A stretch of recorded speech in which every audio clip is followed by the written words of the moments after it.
Hi everyone, my name is Leanne and today I'm going to be bringing you my wrap up for January and February, so little mini reviews of everything that I read in the first 2 months of the year. I have 10 books to talk to you about, and as ever, if you want to find out more information about any of them, they will all be linked down below in the description.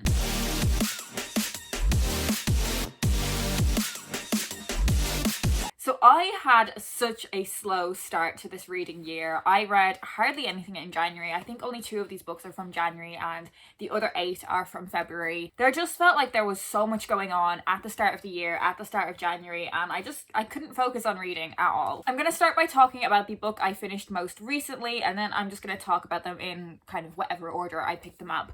But I recently finished All Girls by Emily Layden. So this book is set in an all-girls boarding school in Connecticut in America. It's quite a prestigious boarding school. There's kind of a lot of elitism around it, and its whole thing is kind of educating the bright and powerful young female minds who will go on to huge success and influence in their adult lives and careers. But when the girls return to school for this year, they are met with the news that a former student has accused a teacher of sexual misconduct. And the book follows a bunch of different girls in this school as they are coming to terms with that information, discovering more about it, and also realizing that the adults around them, who might say that they are there to empower young women, aren't actually protecting these young women, and in fact are involved in covering up for this male teacher who has continued to teach there for decades after the original accusation. It's a book that has so much to do with power imbalances, about young women coming to terms with their body and understanding their bodily autonomy. It's about how society can discount the opinions and feelings of young women and just dismiss them.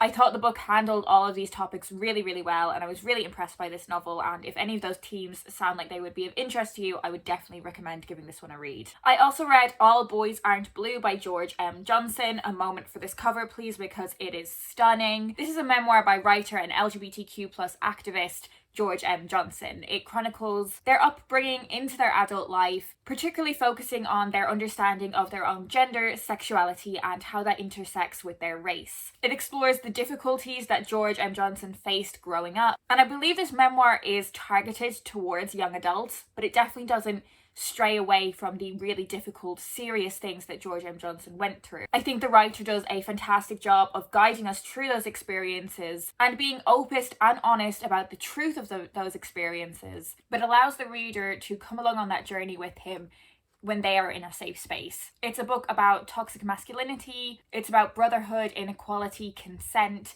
and it's a book about Black joy as well. I think this is the type of book that would make a lot of young people feel very seen, and I thought it was written very well. I also read A Bigger Picture by Vanessa Nakati. Vanessa is a Ugandan climate activist who came to global prominence when she was cropped out of a photo with 4 other climate activists at a Davos press conference, and all 4 of these other activists were white. So quite rightly, Vanessa not only saw this as her being cropped out as an individual, but also the erasure of an entire continent.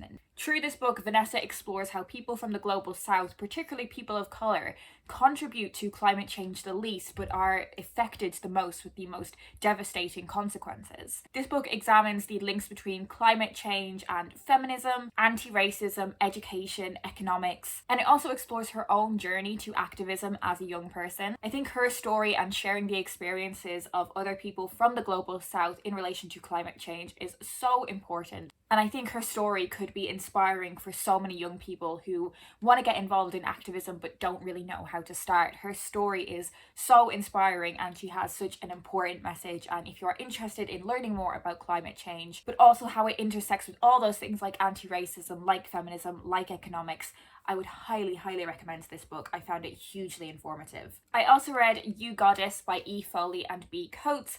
This is the follow-up to What Would Boudica Do, which was a book that I enjoyed a lot. I recommended it in a video that I did all about books about women from history, so I'll leave that linked down below and in the cards as well if that sounds like it would be intriguing to you. This is the follow-up to that book. In the first book, they took several women throughout history and explored what we can learn about contemporary issues through the attitudes, through the struggles, through the triumphs of those women. And this is a similar kind of concept, except this time they are specifically looking at women from folklore and mythology. I did find this book a lot of fun. I appreciated how they tried to include women from lots of different cultures. You do briefly learn little bits about these kinds of mythologies threw the little snippets into their lives, and I really enjoyed the illustrations as well. This isn't like a favourite book or anything like that, but I think it's a fun read nonetheless. I also read Women on Top of the World, which is edited by Lucy Ann Holmes. This is a collection of some mini essays from women across the world of different age groups, essentially just telling us what they're thinking about when they're having sex, their approach to sex. Some of those accounts are quite upsetting, and some are empowering and beautiful, and a whole spectrum in between. These mini essays are partnered with beautiful illustrations by amazing artists, and I really appreciated the vulnerability that these women are showing to us as readers in giving us these accounts. Some of them were eye-opening, some of them I found validating of my own experiences. I think this book explores female sexuality in a really exciting way, and if that topic is interesting to you, then I think this is one that you would definitely get a lot out of. I read it in just one sitting and found it really enjoyable. Another book about sex that I didn't enjoy quite as much is Weird Fucks by Lynn Tillman. Now, I was so drawn into this book. I think this cover is fantastic. I love a short book, and you know, that title, of course I was going to want to get my hands on a book with this title, but I actually found it a bit of a letdown. This is a novella that follows a young woman essentially charting her sexual experiences, and I guess the intention behind this novella is to cast an eye on the contemporary world of sex and desire. But my issue with this book was that the title is Weird Fucks, and I kind of expected them to be weirder. I do think this is an interesting exploration of sexuality, but I don't think it's kind of as groundbreaking or edgy as it would like to present itself to be. I didn't dislike anything about the reading experience of this book. I read it very quickly. As I said, it is very slim, but I think it promised me something that I then didn't get. Am I still going to keep this book? Absolutely. I definitely want this on my shelf. I just feel like it didn't live up to the expectation that it set for itself. Okay, let's do some books for younger readers. I read When Our Worlds Collided by Danielle Jawando. This is a proof copy that I got from work, and I thought this book was so accomplished, so fantastic. This book is set in Manchester, and it follows the aftermath of a young black man being killed in a shopping centre. We follow the 3 other teenagers that were around at this time, witnessing what happened, trying to help the situation, and the bond that forms between these 3 teenagers as they grapple with that experience together, as well as grappling with all the other complications in their lives. And the complications that these kids do have are all very different, but all 3 of them definitely do have experiences of racism in their lives, and we follow them coming to understand the world that they live in. This is a book that will massively frustrate you because of the prejudice that these kids face, the judgment that they face that they don't deserve. But I think it's a really important story to be told for all 3 of these kids. And I love how Danielle manages to weave between all of their different perspectives so seamlessly. I think that is such a testament to her writing and so impressive. I also read On Yeka and the Academy of the Sun by Tola Okogwu. In this superhero novel, we are following on Yeka, who has always felt quite insecure about her hair. It is curly, it is unruly, but she comes to discover that her hair is actually her greatest power. In fact, it is her superpower. And when her powers can't be ignored anymore, her mother reveals to her that she is part of the Solari, and they go to Nigeria so Yeka can learn more about her powers. She is part of the Academy of the Sun, and here she is going to be able to learn how to harness and control her powers. But there are lots of mysteries around these sorts of powers, and also lots of mysteries around Onyeka's father. It's really action-packed, perfect for anyone who loves like superhero movies, loves like X-Men, Black Panther, and it's also an awesome celebration of Afro hair as well. I also read Pages & Co. Tilly and the Book Wanderers by Anna James. This is the second book in the Pages & Co. series. I read the first book quite a while ago and absolutely loved it.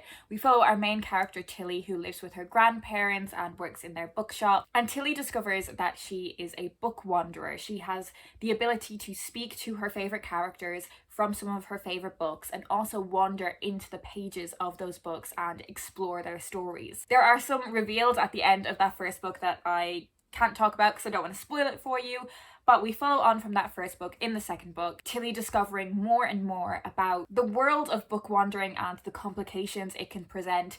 And in this second book, she is discovering how complicated book wandering can be when it comes to fairy tales, particularly because fairy tales have been passed down orally. There are lots of different versions of fairy tales. And when she ends up wandering into an anthology of fairy tales, she discovers that something is not quite right. There are things that are missing from the fairy tales. The characters seem to be bleeding into each other's stories. And as worrying as that is so much fun for the reader. I do have the third and fourth books on my TBR now, so I'm really excited to read those. I find these books just so comforting, so joyful. And I also love the typesetting in this book and how playful it is and how often the typesetting interacts with the illustrations.